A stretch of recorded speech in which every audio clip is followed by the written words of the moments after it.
5 centuries ago, the world as it was known then changed forever. A surge of awesome elemental power tore a hole into the earth itself.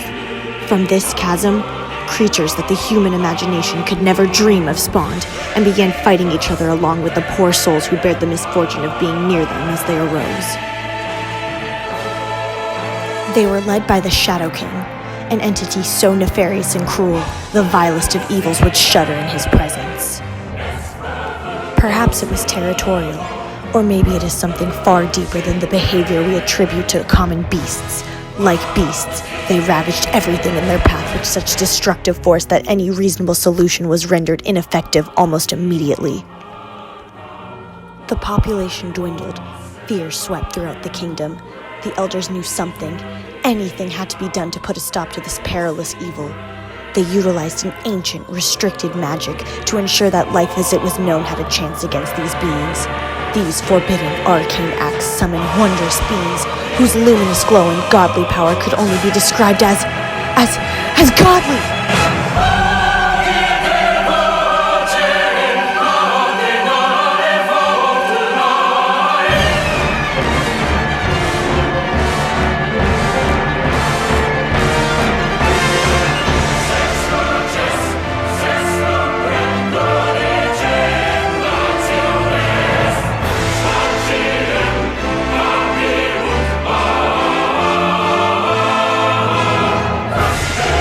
In one final battle, they defeated the Shadow King and sealed the vicious beast back into the chasm. After the conflict, those angelic creatures vanished without a trace. And thus, Terravale was saved! Prosperity was long-lived for 4 long centuries, but the last one had not been so kind. An illness has plagued these lands which can only be identified by a strange red mark on those who are inflicted by it. It is known as the Crimson Curse. Those who are cursed with the mark have no hope of survival. There is no medicine or magic powerful enough to counter such a horrendous plague. To combat the spread, the government takes the sick away to an undisclosed location to be dealt with. No one knows what happens in this location, but it is certain that no one has ever returned. The only reasonable conclusion is death. Our heroes are bound by the loyalty, love, and friendship that only youth can provide. Though great in ambition, this party is plagued not with sickness but with mourning. As they drink in the tavern, they notice that their favorite bartender is gone during his usual shift. Another regular informs them that the bartender had come down with the plague and was swiftly removed by the government. This causes the downtrodden mood of our heroes to only grow, since it is the anniversary of the death of the girl who was once the 6th member of their party, Sapphire. The heroes remember her the only way that they know how, by returning to their base after a night of drinking and reminiscing about times where the world seemed much brighter than it was now. In their drunken revelry, a blue light appears to the party and speaks to them in a hauntingly familiar voice which existed only in distant memories. It leaves a harrowing message.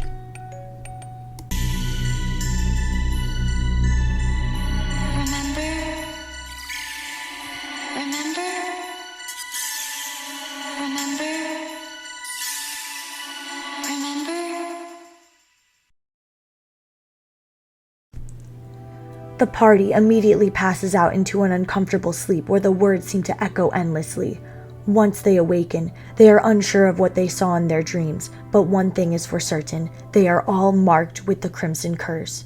The voices then beckons to them once more. It says, "Run," though it is much more faint this time. The heroes are attacked by guards who see that they have the curse and try to capture them. They escape to the forest and meet a lonely dwarf who tells them about how he lost his entire family to the Crimson Curse. Feeling sympathy for the party, the dwarf informs them of underground tunnels that were used during the war that could allow them to escape Terravale. After they fight their way through the traps in the tunnels, they find clues and a loose page of a journal with drawings of a mysterious pyramid with magical properties. Some words on the page are cut out.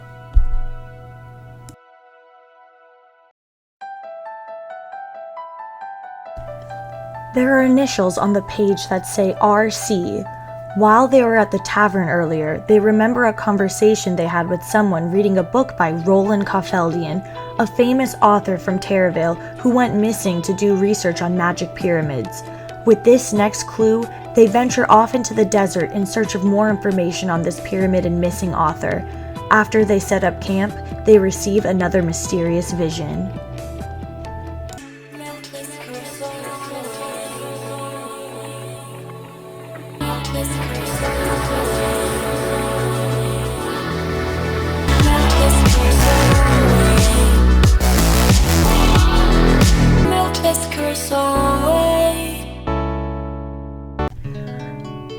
The party scurries off into the desert and fight bandits and monsters. They encounter a fearsome Shukaku and are at the brink of death when they are saved by a band of gypsies, the Aduda tribe. Roland Koffeldian was rumored to have traveled with gypsies, and the tribe gave information that hinted he was with them a while ago. However, these gypsies turned out to be evil, and after a night of drunken festivities, revealed that the beautiful gypsy women were actually beautiful gypsy men. After a battle with the gypsies and defeating their leader, causing the rest of the tribe to surrender, the party ventures through the desert yet again. They come to a large sand dune and fall through a pit where there are more underground tunnels. They come to an area of what looks to be a graveyard. Then they reach a cell full of dead, decaying bodies.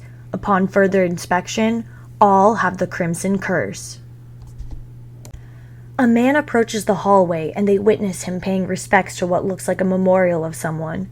After attempting to ambush the unsuspecting man, he assures them that he means no harm after they notice he has the Crimson Curse as well. He informs them that they are in a refugee camp of people who have the Crimson Curse. They learn that Roland Koffeldian has been helping them for the past 5 years. He notifies the group that the author had went to a magic glass pyramid to try and seek a potential cure for the curse, but hasn't come back for a while. They realize that the glass pyramid must be connected to the notes in the book they found in the underground Terravale forest. And now a word from our sponsors.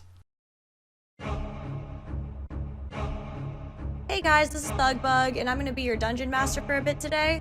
So let's start off with a quick recap. You ready? Yeah! Your mom Is gay and sucks major wiener. Terravale got the merc on him, yeah, they came to get him. Demons tripping, going crazy, can't get him to let him off us. Yo, get the fuck off me! Shadow King, see him coming through, thought that we were gone. Elder's really hitting rock bottom, but it still ain't over. Made the call, bring his plans down. Ancient magic got him spellbound. They never will come around now, cause the Shadow King, he got the ban now. Thought it all good in the hometown, it got worse. Red lines on their eyes, bitch, just a curse. People dying off, hope is falling through. Rest in peace to the friend we knew. Government tell us what to do. Bright light shine, now I'm seeing blue. Run away, yes I run away, yes I run away. What the fuck is this voice in my head? Am I going insane? Pyramid, what does it mean? Crossing the desert and now we free. Shukaku hitting ain't no match for me. Shooting arrows, finna take that shit to the knee. Underground, that's all that I see. All of these people depending on me. Gypsy girls on me, they looking pristine. Hold up, that girl got a peen. Pray to my God I don't lose all my friends. Don't lose all my friends. I pray for the world, hope this isn't the end. This isn't the end. I'm praying for gold saying let's get this bread. Let's get this bread. Now pray for the suckers that wanted us dead. Cause all of them dead. Fuck them.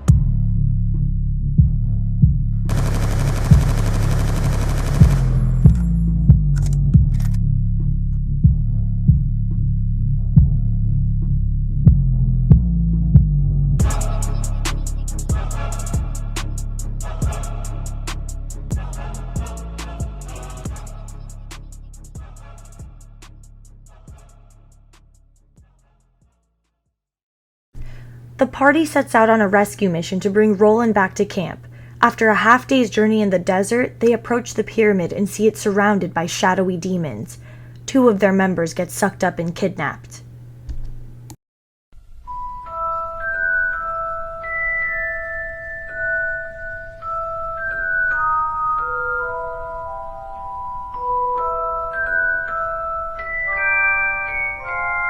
What the fuck? Help! Guys? What the fuck? Help! The remaining fight through the pyramid's perilous challenges and eventually fight the pyramid's demonic guardian. Their friends are returned, and a battered Roland Koffeldian thanks the party for his rescue.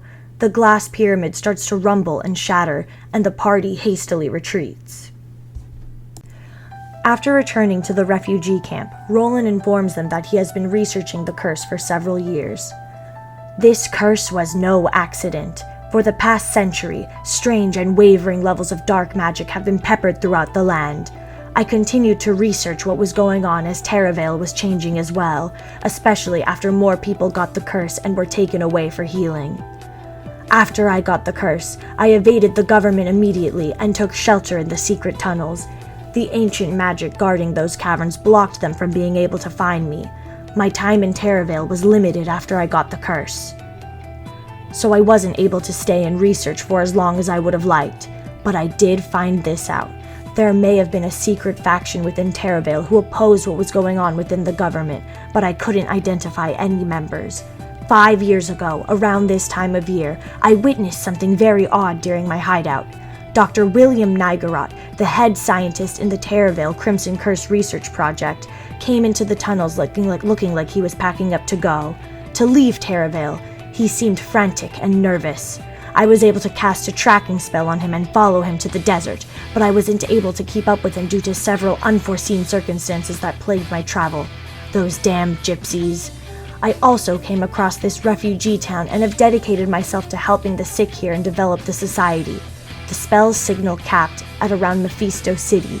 You're going to have to find a ship to get there and sail across.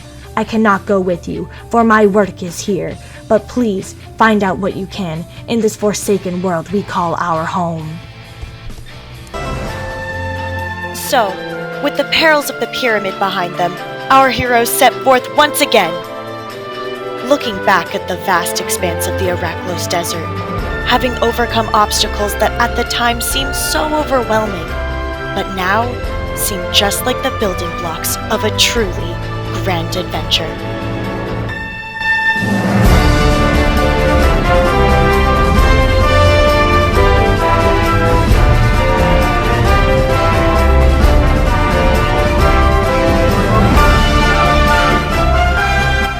For a moment, forgetting about the dire forces inflicting their livelihood, feeling the breeze and gazing up at that endless sky. The sky that was once so blue, now ablaze with the colors of their destiny.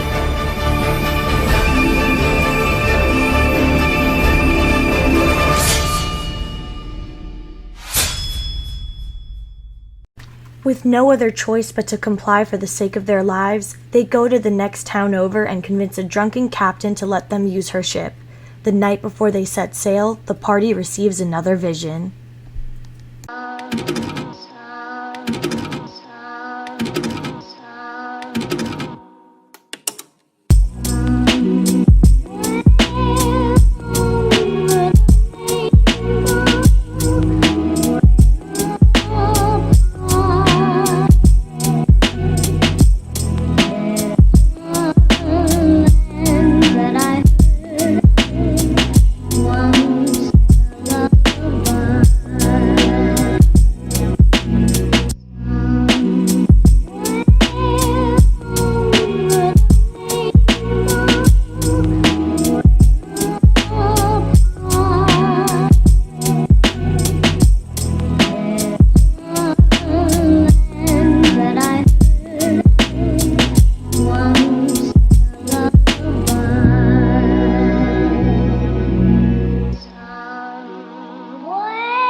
During their trek, they encounter pirates, sea witches, and eventually a kraken.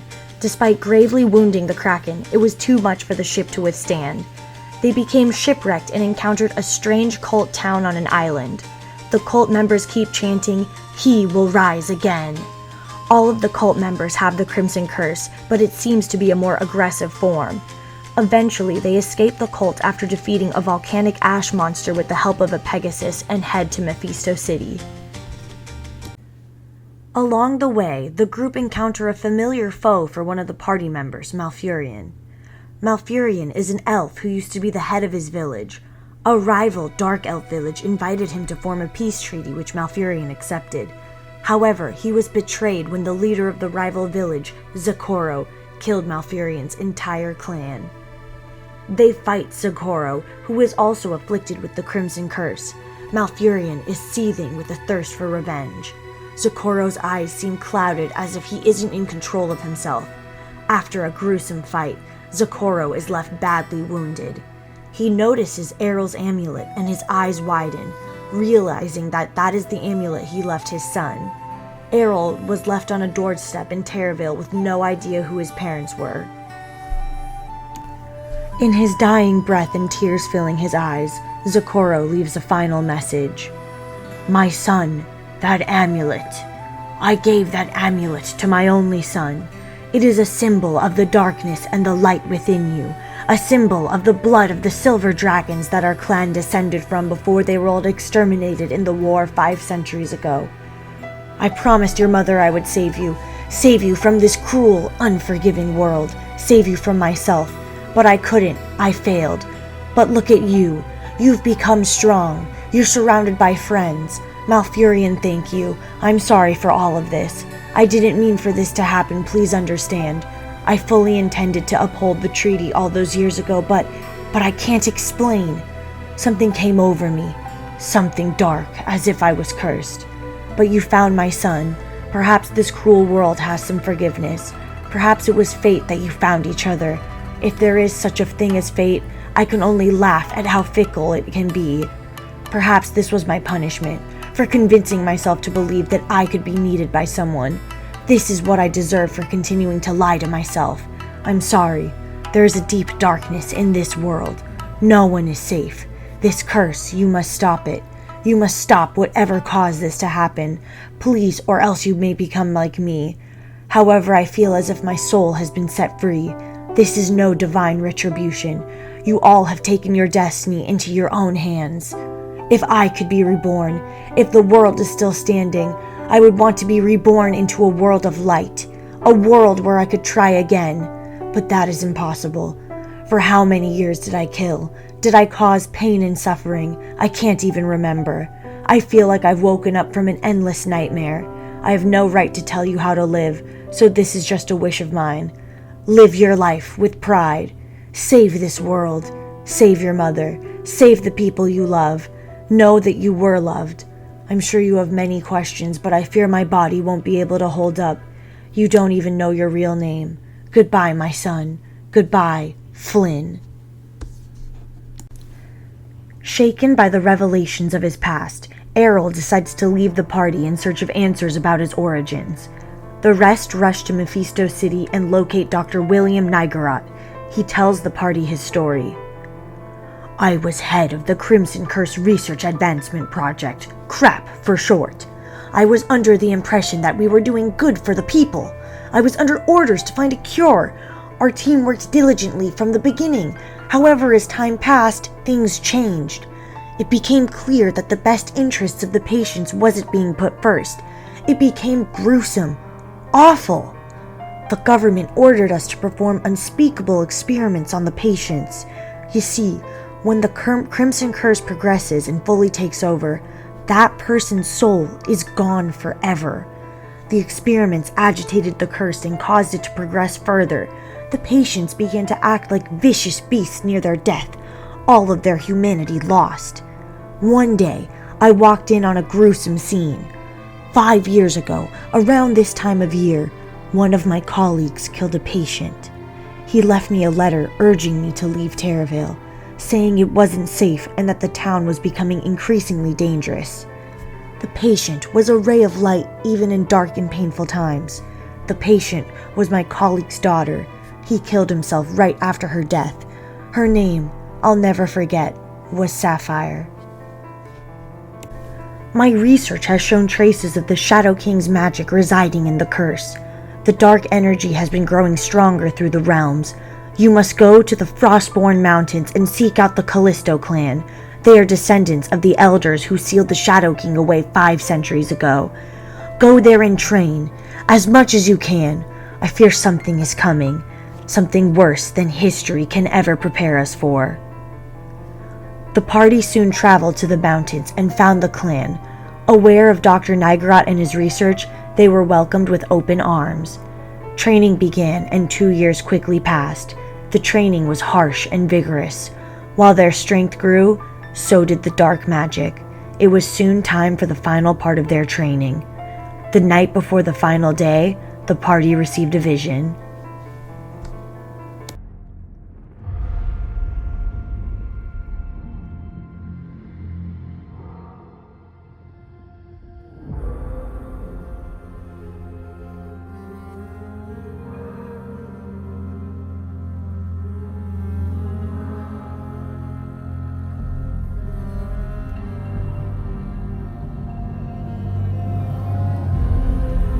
For the beat and the broken, for the lost and forsaken, let us never surrender. Now we rise unto the call.